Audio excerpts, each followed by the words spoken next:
Este espacio será en inglés, por lo cual las personas que requieran un sistema de traducción podrán reclamarlo en la parte externa del auditorio. Y muy bien, iniciamos. Bienvenido.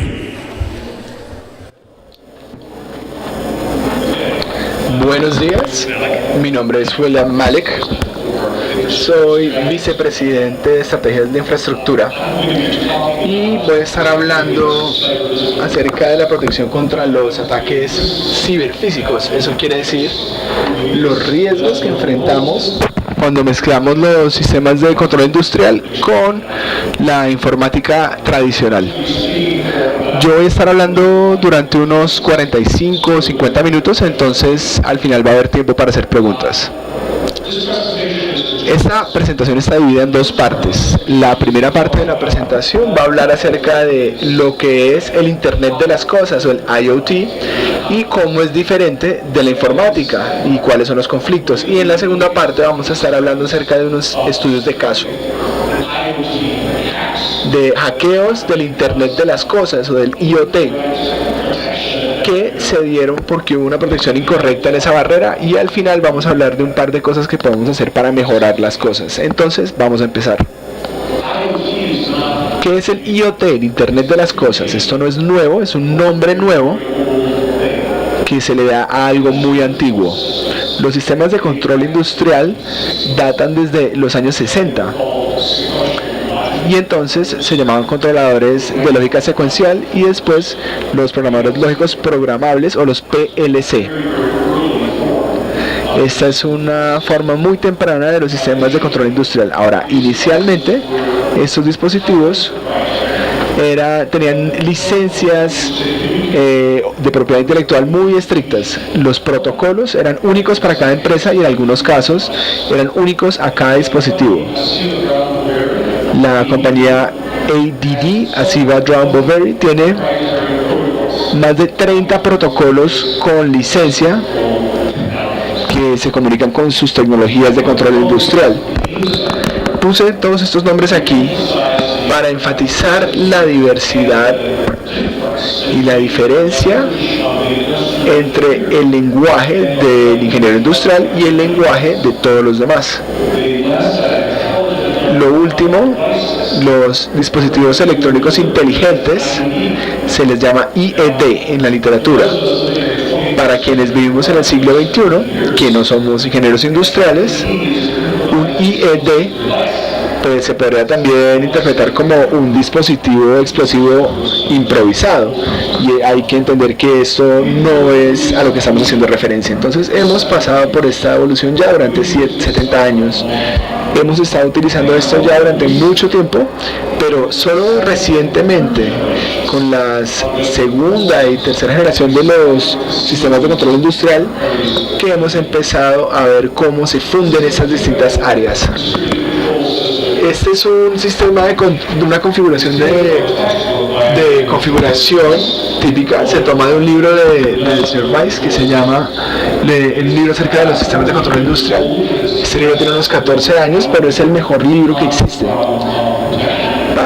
en términos de la protección. En la parte superior izquierda vemos los archivos históricos, o como también se les llama, bases de datos. Al otro lado tenemos las estaciones de trabajo de ingeniería y de operadores. Para un ingeniero industrial estas son interfaces entre humanos y máquinas, y para una persona informática estos son puntos o servidores o estaciones de trabajo, y luego hay un enlace de Ethernet. Ahora, entiendan que las herramientas de control industrial no empezaron a utilizar el IP, el TCP/IP, hasta mediados de los 90, pero sí utilizaban otro tipo de protocolos para LAN. Y en el medio se puede ver una cantidad de protocolos que se pueden utilizar para comunicarse con los dispositivos. Algunos serán familiares u otros que son particulares para un solo proveedor. Y todo eso se hace con conectividad inalámbrica. El protocolo Modbus se inventó en 1969. Modbus sobre IP ocurrió en 1999. OPC es la mera capacidad del mainframe. El OPC y los sistemas de control industriales se refactorizaron en los 90 para utilizar las versiones 1 de DCOM. Nadie en el mundo de la informática utiliza OLADE versión 1. Nadie utiliza DCOM versión 1 tampoco. Pero las herramientas que se construyeron sobre estas tecnologías en el mundo de las TIC vivirán durante unos 30 o 40 años. Si su organización desplegó una herramienta de control industrial totalmente nueva, utilizando OPC y DDE en el año 2000, este va a estar operando durante otros 22 años, solo con la versión 1 y la versión 1 de DCOM, porque no hay necesariamente que reinventarse en la ingeniería industrial. De hecho, la base es que estas cosas son estables y duran para siempre, son duraderas. En contraste, la seguridad de la información es cuestión de mantener los datos seguros.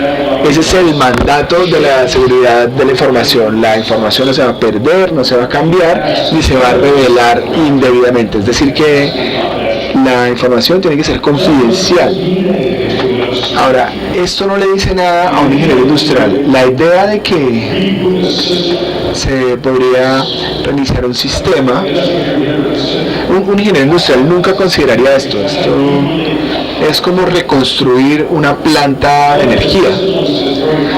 Una de las disciplinas que ahora es muy importante es el Agile, que tiene el concepto de fallar rápido. Si ustedes tienen un carro autotripulado, si ustedes están trabajando en un marcapasos, en un implante, esta es una muy mala idea, el fail fast, el fallar rápido.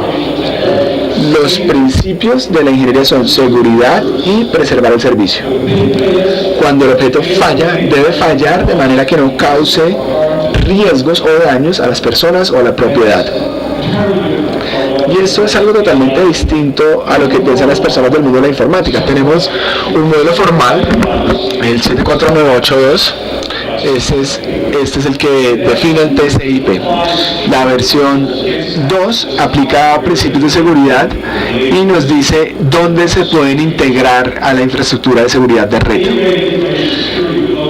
Integrar esto es más difícil todavía porque no lo hemos integrado al desarrollo todavía. El DevOps o el SEC no se dice. El DevOps, estamos buscando ver dónde poner la seguridad de la información en un enlace entre el desarrollo y las operaciones. En este momento, si ustedes estuvieran tratando de hacer DevOps o operaciones de desarrollo, sabrían que tienen éxito cuando los desarrolladores no solamente están lanzando un código para las operaciones, sino también los casos de prueba de las operaciones. Yo trabajé en IBM, en Poughkeepsie, en el desarrollo de mainframes durante 12 años. Por cada línea de código que escribíamos para el sistema operativo, escribíamos 4 líneas de casos de prueba para probar el sistema operativo. Y cuando publicamos una nueva versión, un nuevo lanzamiento del sistema operativo, archivamos ese conjunto de casos de prueba. Y cuando se descubrió un defecto en campo, junto con el informe creábamos un cuerpo de casos de prueba para verificar la integridad del sistema. Entonces los desarrolladores tienen que enviar código y pruebas al equipo de operaciones, y cuando operaciones detecta un problema, les regresan el código con todos los síntomas a los desarrolladores. Entonces hay un cuerpo de conocimiento que interactúa entre el lado de operaciones y desarrollo. Al incluir la seguridad en esto, vamos a encontrar una dificultad, pero si uno ve la seguridad como una de las disciplinas de gestión de sistemas, tiene que ver con desempeño, planeación de capacidades, diagnóstico. Todas esas cosas en conjunto son las cosas que tenemos que hacer si estamos escribiendo un programa que pueda ser duradero. Y si hacemos todas estas cosas en conjunto como parte de tu metodología de desarrollo, lo que se le envía a operaciones va a tener esas características integradas. La seguridad es particularmente difícil para los sistemas de control porque un actuador, algo que mueve otra cosa, no es información, no es algo que uno buscaría asegurar. Para enfatizar el punto acerca de la evolución, en los 60 y hasta los 90 estábamos haciendo IoT 0.9. Esto es algo muy primitivo con protocolos dedicados, con software personalizado. La comunicación entre el dispositivo y el sistema de control sería como el código Morse, punto, punto, punto, quiere decir enciendan las luces. Eso es totalmente distinto a todo lo demás. No hay corrección de errores, no hay encriptación, no hay firma digital. En el medio, en los 90, los ingenieros industriales empezaron a incorporar TCP/IP, OLE, DCOM y ciertas capacidades informáticas a los productos. Pero recuerden la diferencia de la velocidad. La velocidad con la que cambiamos las cosas en informática se mide en meses, y la velocidad con la que cambian las cosas en el mundo del OT se mide en décadas. Entonces son procesos muy lentos. Y con el 2.0, el Internet de las Cosas 2.0, las cosas nuevas, Alexa, los carros inteligentes, los edificios inteligentes, los sistemas de transporte inteligentes, los drones, todas estas cosas salen porque teníamos más poder de procesamiento, podíamos hacer más conexión de red, podíamos manejar más datos, al punto en donde ahora estamos viendo los dispositivos IoT y decimos, esto es como un pequeño computador. Pero si uno piensa en lo remoto, en lo pequeño, en lo primitivo y en lo limitado que fueron los dispositivos tempranos de IoT, consideren el dispositivo de IoT más remoto que conocemos, que es la aeronave Voyager 1. Está a 12.000 millones de millas de distancia, toma una señal electromagnética, la señal se demora 19 horas en llegar a la aeronave, tiene 140.000 instrucciones por segundo, tiene menos de un cuarto de un megabyte de almacenamiento y le quedan 200 vatios. Ha estado en el espacio ya 40 años. Este es un dispositivo de IoT. Si quieren establecer un enlace SSL con el Voyager 1, el enlace va a tardar 5 días. Entonces tengan esto en cuenta cuando piensen en la correspondencia de velocidad, comparando lo que pasa en el mundo de OT y lo que pasa en el mundo de IoT. Pero con el IoT 2.0 tenemos una infraestructura más fuerte, mejores redes, dispositivos que funcionan con poca energía, baterías más poderosas. Entonces ahora podemos hacer mucho más con esto. Esta es la arquitectura de seguridad para el procesador ARM. Trend Micro no tiene ninguna relación en particular con ARM. Simplemente es una buena arquitectura y nos ayuda a demostrar un punto. Hacia aquí se están moviendo las cosas. En la parte anaranjada y amarilla a la izquierda, esta es la parte de IoT, Internet de las Cosas. Esta es la pieza que ejecuta la aplicación, que enciende, que abre y cierra la bomba, o que sube y baja la temperatura en el reactor. El verde y el azul, esto aquí es donde está la seguridad. Esto es donde tenemos el cilindraje para manejar la autenticación de varios factores. Ahí es donde podemos firmar digitalmente los mensajes, donde podemos encriptar los datos antes de la transmisión, y aquí es donde podemos descargar arreglos o fixes sin interrumpir el sistema operativo en tiempo real, que hace lo que pretendía hacer el dispositivo IoT. Este tipo de arquitecturas son las plataformas en las que vamos a poder brindar un Internet de las Cosas seguro. Entonces, en resumen, esta primera parte, los desafíos son: los sistemas de control industrial necesitan un ambiente seguro, sin disrupciones, confiable y en tiempo real. No queremos que un carro autopiloteado se apague 20 minutos mientras hace un escaneo AB. DevSecOps, que integramos la seguridad con el DevOps y después con el Internet de las Cosas, representa un desafío doble. Si están desplegando las cosas, tienen que entender cuáles van a ser sus capacidades para ponerles parches. Si están desarrollando estas cosas, hay que construir este tipo de seguridad de comunicación sobre una plataforma robusta que les permite mantener los dispositivos seguros. Y las teorías de operación, de nuevo, son totalmente distintas. Del lado de TI, podemos decir, bueno, vamos a cambiar la tarjeta, vamos a cambiar el dispositivo y vamos a arrancar nuevamente, pero del lado de OT hay que mantener el sistema en operación. Cualquier tipo de parada es intolerable. Entonces veamos algunos estudios de caso. Yo volé desde Atlanta, llegué hace un par de días, y la persona sentada al lado mío tenía su computador Apple y detectó un nuevo dispositivo, un Airbus A310. Y menos mal él lo dijo, vamos a autoconfigurar esto. Estas cosas son abiertas. Y teniéndole comprensión a las personas que trabajan en aviónica, debo decir que los sistemas dentro del avión no son muy buenos. Si alguna vez han estado en un avión mientras arranca la red, normalmente es una versión más antigua de Windows o una versión de Linux que probablemente no haya sido actualizada durante meses o años. Entonces nos preocupa la integridad. Ahora vamos a ver 3 estudios de caso. El primero es con instrumentos médicos. Hace mucho tiempo, cuando uno llegaba a un hospital, había muchos dispositivos en la oficina del doctor. En el teatro de operaciones había un dispositivo para medir el pulso cardíaco, para medir el cerebro, para medir el aire que respiramos. Todas estas cosas eran independientes y todas eran mecánicas y todas tenían consolas independientes. En los 80, los instrumentos médicos de IBM, de General Electric, varias empresas empezaron a ponerle más capas a esta tecnología médica para que pudieran comunicarse entre sí, integrando esas consolas y reduciendo la cantidad de interfaz entre humanos y dispositivos a la que se tenían que exponer los técnicos, las enfermeras y los médicos.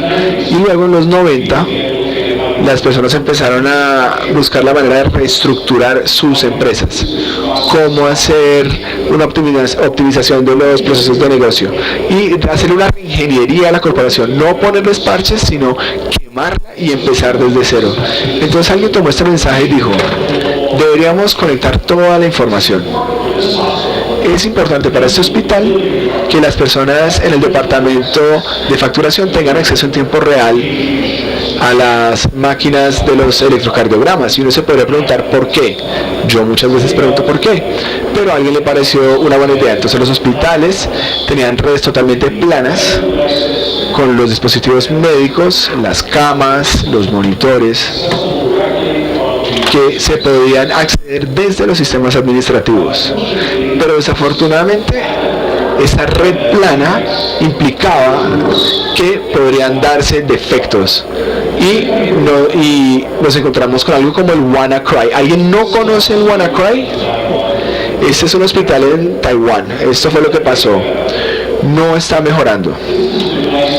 Este es un dispositivo del cual se escribió a principios de este año. Si ustedes sufrían de Parkinson's y si tienen temblores, hoy en día un doctor puede implantar un estimulador dentro de su cerebro que va a generar una señal muy precisa y de baja energía que los va a mantener sin temblores.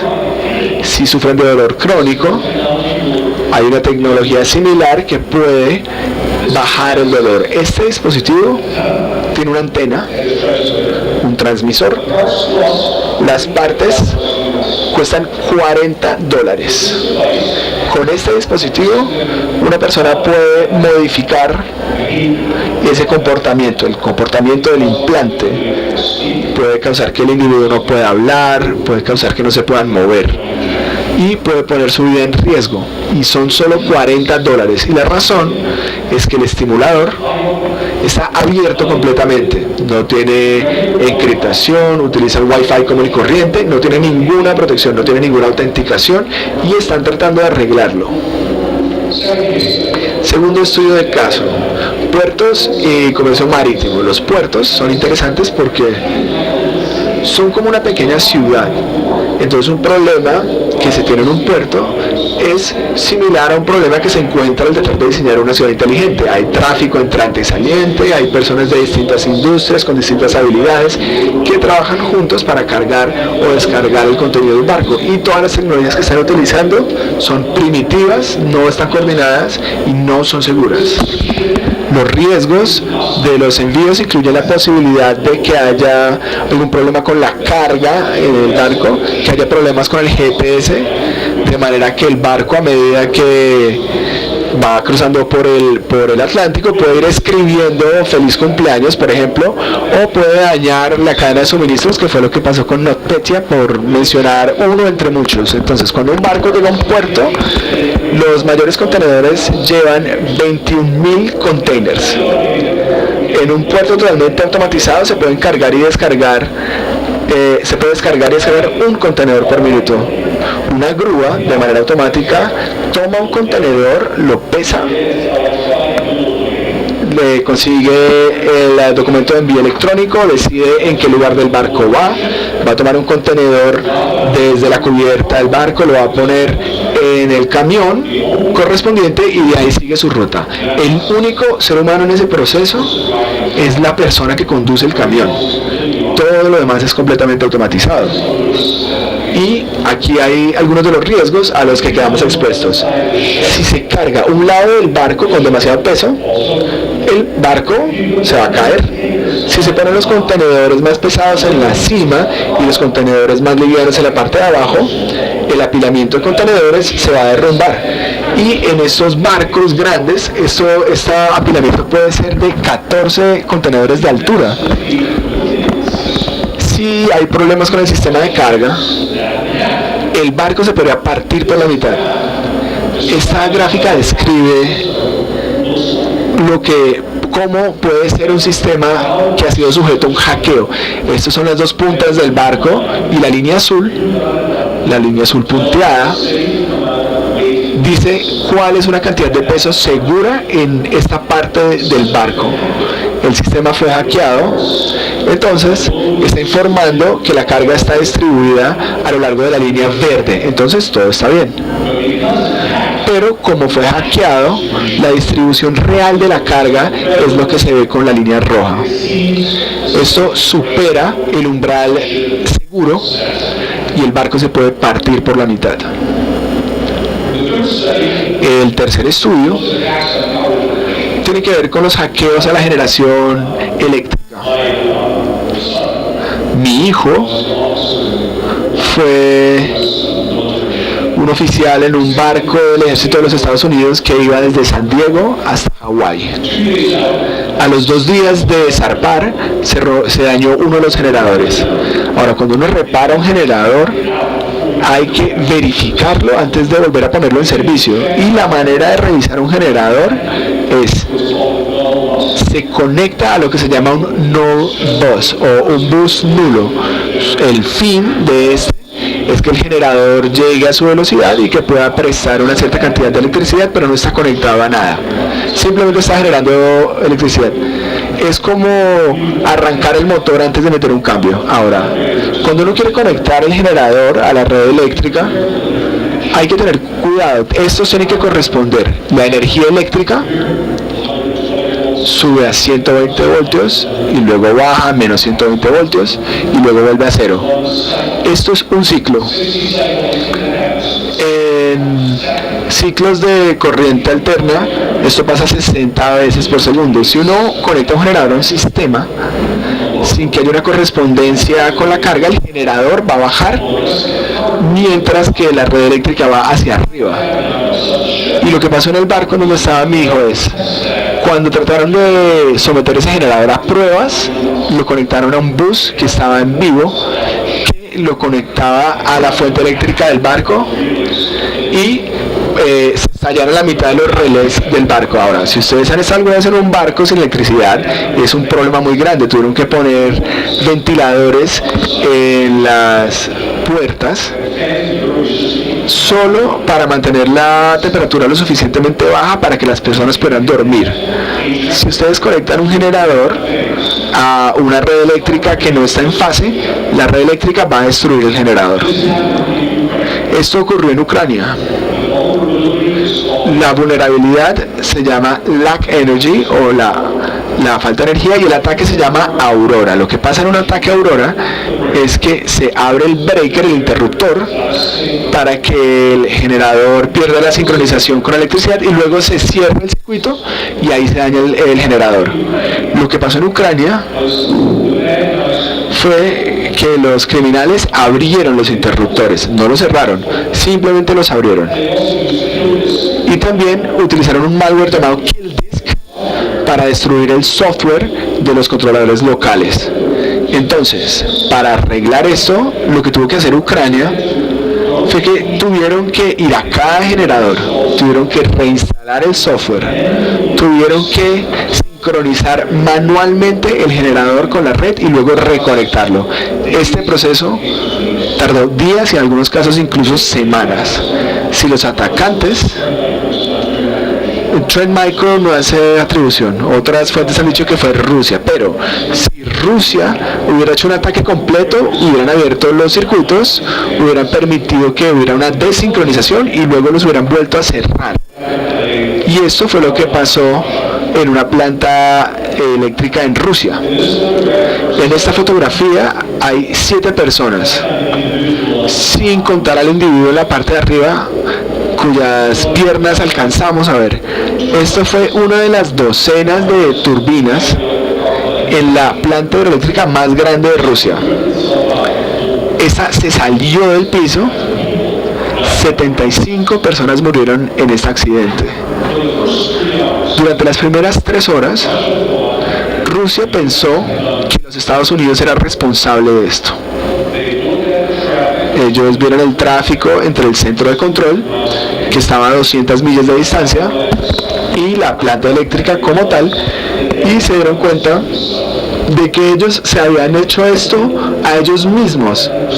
Ellos habían exigido un resultado del 110% de una turbina que ya estaba empezando a vibrar demasiado. Entonces se salió del piso y tardó meses corregir esto.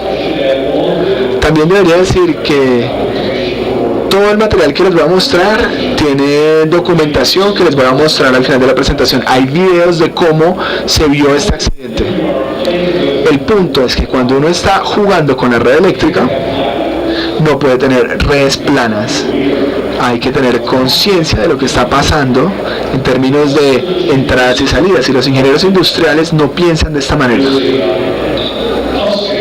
Hay una estación de bombeo o una bomba al lado de un dique en Nueva York. Entonces una de estas bombas se dañó y los ingenieros la reemplazaron, y 4 días después el reemplazo también se quemó. Entonces fueron al cuarto de suministro, sacaron otra bomba y la volvieron a reemplazar. Ahora ya están en su tercera bomba y se volvió a quemar después de solo unos días. Volvieron a hacer esto 2 veces más. Ellos quitaron 5 bombas al término de un mes y luego llamaron a la casa matriz y dijeron: esas últimas bombas que nos mandaron no funcionan. Les dijeron: bueno, ¿cómo así que no funcionan? Pues todas se quemaron después de unos cuantos días de servicio. Y se supone que estas bombas tienen una vida útil de 30 años. Entonces en ese punto empezaron a revisar el tráfico de control y vieron que los sistemas de control en ese dique habían sido hackeados. Entonces alguien estaba haciéndole lo mismo a esas bombas en Nueva York que hizo el Stuxnet en las bombas centrífugas de Irak. Entonces los aceleran, los desaceleran y eventualmente se queman. Entonces, ¿cómo resolvimos esto? Esta es la arquitectura de referencia que determinaron Joseph Weiss, el autor, y Global Trend. Tienen la informática o el IT a un lado del firewall y el OT al otro lado. Entonces lo que se hace es segmentar ambas redes. Esta no es una red de 2 segmentos, hay varios segmentos. En el costado están los dispositivos de interfaz humano-máquina. Estas estaciones de trabajo, estas terminales o estos puntos terminales nunca deben estar conectados a nada distinto que a los sistemas que están monitoreando. No deben estar conectados a internet. Ya hemos hablado con clientes acerca de cómo actualizarlos y ellos dicen: bueno, si tenemos que actualizarlos, abrimos un puerto y luego nos conectamos a internet solamente el tiempo que necesitamos para bajar una solución. Esa es una idea muy riesgosa. Se hace un arreglo de un sistema aislado, se desconecta y luego se conecta dentro de ese segmento y ahí se hacen los parches. Los celulares, como dijo el otro orador, deben ser considerados puntos terminales abiertos. Si ustedes tienen un celular, tienen el Wi-Fi, tienen la red celular, está el Bluetooth, está la comunicación Near Field, hay un micrófono, hay una cámara, hay muchos tipos de conectividad en un solo dispositivo. Estos son elementos riesgosos si queremos tener un área segura. Teníamos un cliente en Taiwán que tenía una instalación de fabricación de robots enorme y completamente aislada. Llegó un contratista y conectó su portátil a uno de los robots, solamente para hacer un diagnóstico. Lo que no sabía es que su portátil tenía malware. El malware infectó al robot y en los siguientes 40 segundos infectó a 100.000 robots más. Toda la fábrica salió de línea en 40 segundos. No hubo segmentación. ¿Por qué habría segmentación si solamente es una gran instalación de manufactura? Pero la idea es ponerle barreras a la red, poner firewalls para impedir el movimiento transversal de un malware a medida que pasa por esas redes. Les va a tardar semanas, ya les ha tardado semanas poder recuperar este ambiente. Y el problema central es que la tecnología al interior de estos robots tenía Windows 7 integrado y no se puede actualizar externamente. Tienen que quitarle la cubierta solo para cambiar el software. Esto pasa por todas partes, en los hospitales. Una cama de hospital en los Estados Unidos se considera un equipo médico y está aprobado por nuestra Administración de Medicamentos y Alimentos. El proceso de aprobación tarda 7 años. Si ustedes cambian el software de la cama del hospital, están descertificando el dispositivo. No pueden modificar nada de la cama del hospital, o de lo contrario no se puede utilizar en un hospital. Entonces, si uno llega a un hospital completamente nuevo de última tecnología en los Estados Unidos y se sienta en una cama de hospital, probablemente está ejecutando Windows XP. Ese es un gran riesgo. Y la Administración de Alimentos y Medicamentos reconoce eso y está buscando reducir el tiempo de certificación a solo 2 años para que puedan estar utilizando Windows 10, una versión de hace 2 años. Tenemos que mantenerle el paso a estas soluciones. ¿Y a dónde vamos con esto? Voy un poco adelantado, eso quiere decir que vamos a tener mucho tiempo para hacer preguntas. Pero bueno, las buenas noticias son que las personas que trabajan en informática tienen buena memoria. Mark Twain dijo que la historia no se repite, pero rima. Hemos visto cosas similares al Internet de las cosas antes, cuando las personas querían llevar sus propios PCs al trabajo, cuando las personas querían instalar redes Wi-Fi para sus departamentos, cuando las personas empezaron a conectarse a Internet sin estar autorizados, entre comillas. Nosotros solucionamos estos problemas y vimos que se podía hacer: aplicar parches, segregar los sistemas, instalar firewalls y utilizar las capacidades de monitoreo. ¿Qué más tenemos que hacer que tiene que ver en particular con Internet de las cosas?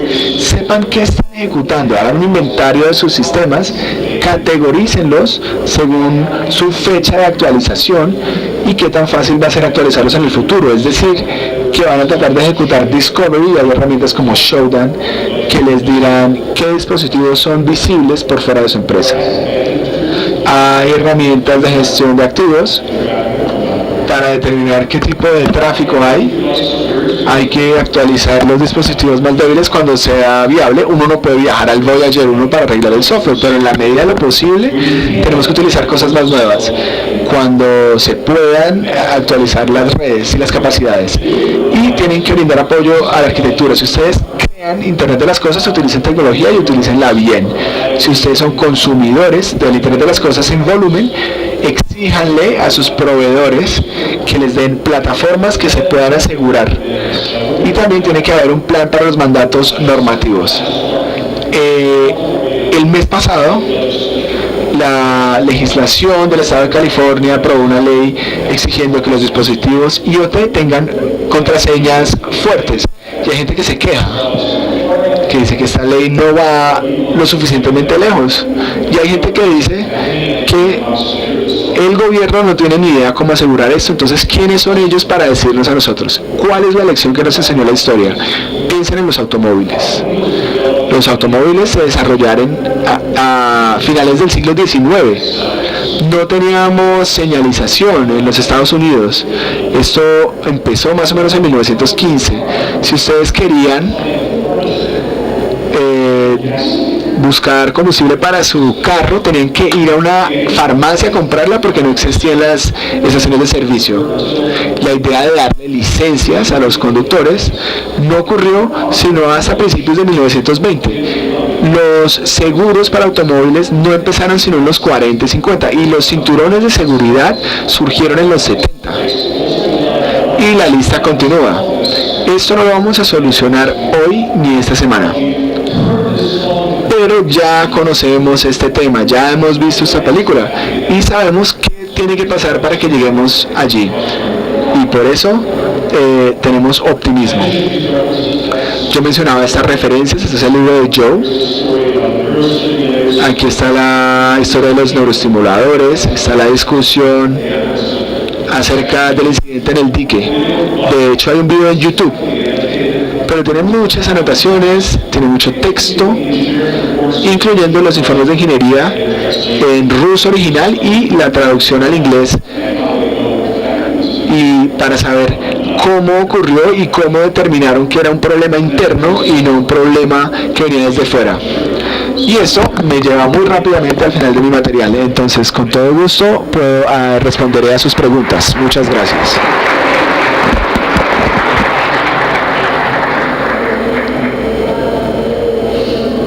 Yo sé que es difícil ser el primero en preguntar, entonces voy a tomar la segunda pregunta primero.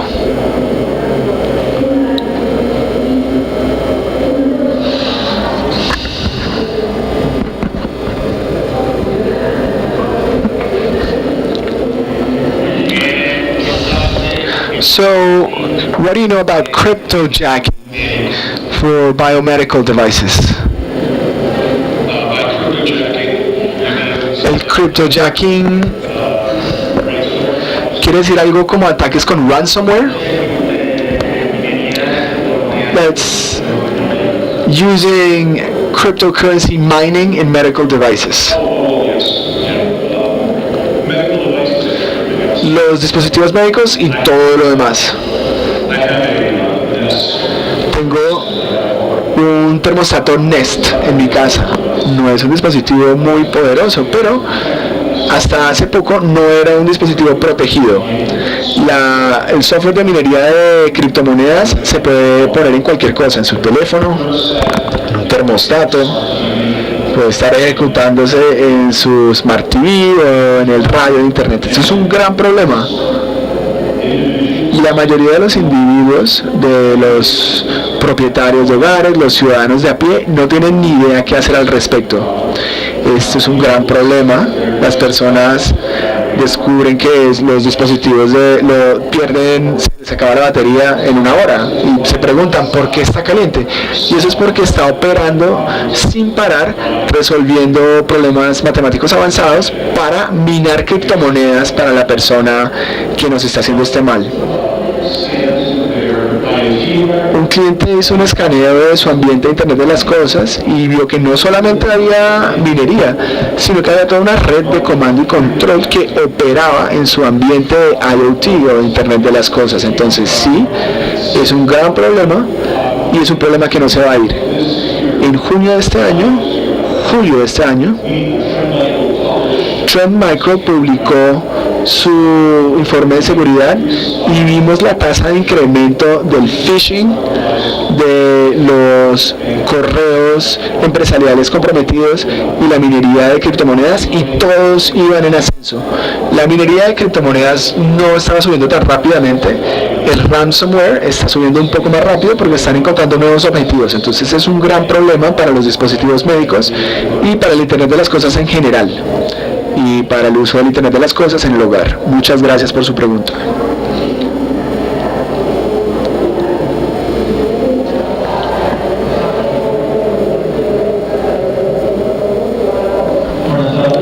Good afternoon. So I wanted to ask you, how do you think the government should act in order to educate the younger generations about cybersecurity?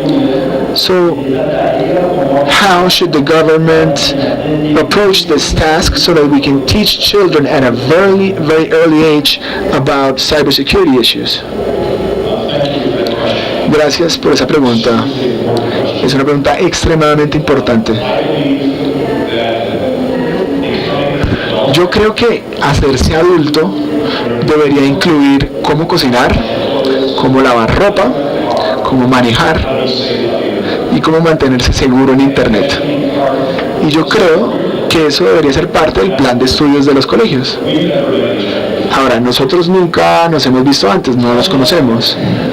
En Trend Micro tenemos un programa de voluntarias que se llama Seguridad de Internet para Niños y Familias, y lo que hacemos algunos, y esto lo hacemos a nuestro propio tiempo, lo que hacemos es ir a los colegios y hablamos acerca de la seguridad de Internet básica, cómo ponerle parches a los sistemas, cómo utilizar el antivirus de cualquier proveedor, de alguno, cómo poder percibir las cosas que son de importancia, no compartir mucha información en Internet. Si alguien les está haciendo bullying en Internet, díganle a un adulto. Y yo hice esto en un bachillerato en Connecticut solamente hace 3 semanas. Nosotros hacemos esto como parte de nuestra responsabilidad social, pero somos una empresa, tenemos 6.500 personas en todo el mundo, entonces queremos hacer un impacto, y para tener un gran impacto quisiera que todos lo hicieran. Con gusto les puedo compartir los materiales. Yo ya le he hablado a gobiernos locales y estatales al respecto, escribí un capítulo en un libro acerca de gobernanza pública de TI. Cuando uno llama al número de emergencia para incendios o para una ambulancia, para la policía, debería haber un número al que uno pueda llamar para arreglos de Windows y de Apple. Eso es lo que yo creo. Eso es lo que significa ser un ciudadano en el siglo XXI. Hay que ser inteligentes, hay que ser conscientes y ser útiles, y tenemos que entender los riesgos. Y las personas que hacen estas sesiones no son estrellas de rock, no son hackers. Simplemente son personas que saben algo acerca de la seguridad de la información, y ellos ofrecen su tiempo para poder ayudar a sus comunidades locales. Pero en últimas es una responsabilidad del gobierno, y esto cae en el área de educar a los ciudadanos.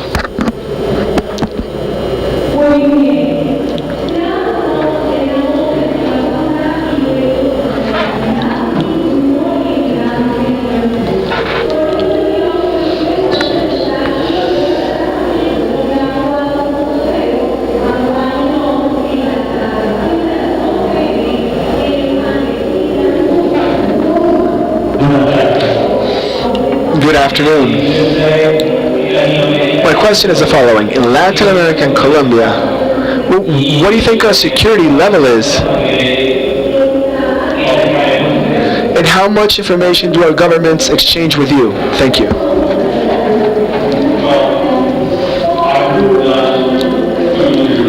Yo no estoy lo suficientemente familiarizado con la situación en Colombia. Yo sé que recientemente hubo ataques contra la red SWIFT, México, Chile, ellos han tenido problemas. Sé que el malware afecta a todos básicamente de la misma manera. Los distintos gobiernos acumulan más información según su caso, pero yo creo que la mayoría de los gobiernos acumulan demasiada información y necesitan de una mejor protección. Yo espero, y no lo sé, alguien podría informarme, espero que sus reglas de privacidad sean amplias, claras y simples, como el GDPR o DPIRA en Canadá o JSOX. En los Estados Unidos tenemos una forma de definir la privacidad algo incómoda. Si es información médica, es HIPAA. Si es información financiera, acerca de una empresa que cotiza en la bolsa, será otro departamento. Si es información financiera acerca de un individuo, entonces sería tal vez los contralores u una de las 4 organizaciones que cubren la banca y finanzas. Hay otra que cubre la seguridad de la información para los estudiantes universitarios. Y si ustedes trabajan en el área farmacéutica, hay otra normatividad distinta que cubre la información, la seguridad de la información para las farmacias. Y esto es absurdo y costoso y beneficia a los abogados, más no a las personas. Entonces espero que a medida que el gobierno mejore sus normas de privacidad, vayan hacia soluciones amplias, claras y simples, pero no sé en qué punto están ustedes. Yo no tengo ningún indicio de que Colombia sea una mayor víctima que otras naciones.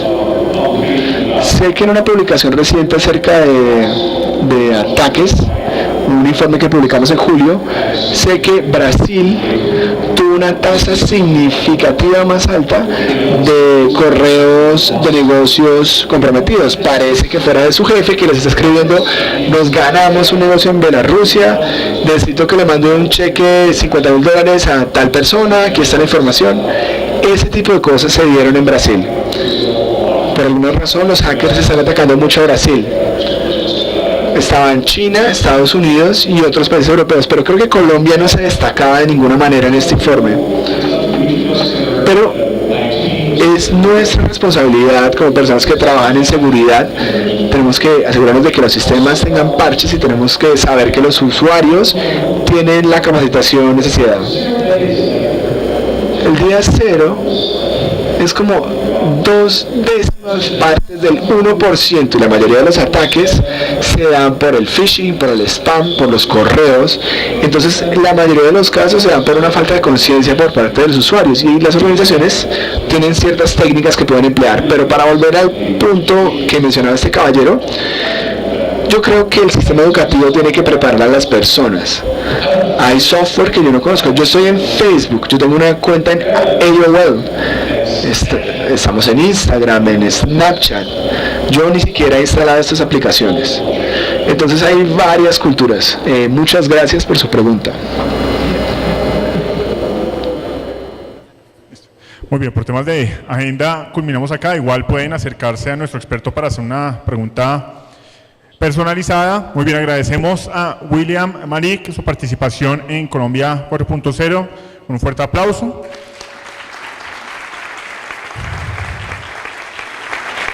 Muchísimas gracias. A partir de este momento tomaremos un receso para almorzar. Los esperamos nuevamente en nuestro track de seguridad digital a partir de las 2 de la tarde.